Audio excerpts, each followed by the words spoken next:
Hey guys, so this one, again, this is out of my main AutoHotkey script, and I pulled it into this one just so you can see. It's pretty simple in the sense of it's short. My normal hotkey for it is the Windows Alt-C because I don't use it a lot, and this one I'm just using my default ones, so it's easier for me to hit. But it gets the pixels where it is and sets it into this variable called color.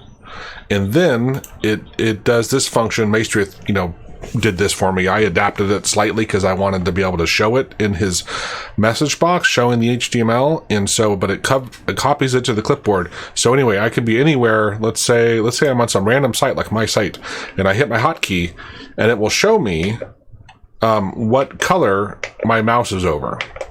So there's my Udemy stuff, or let's get the light red.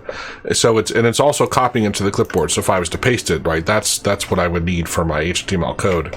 But I think it's a pretty cool, easy. Now, granted, like that one, it changed the color when I moused over it. So I might want to change this a little to try to work around that.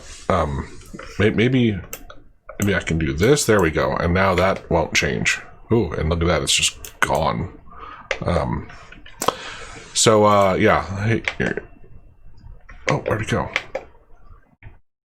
Where is the message box showing up? I see it, doing something.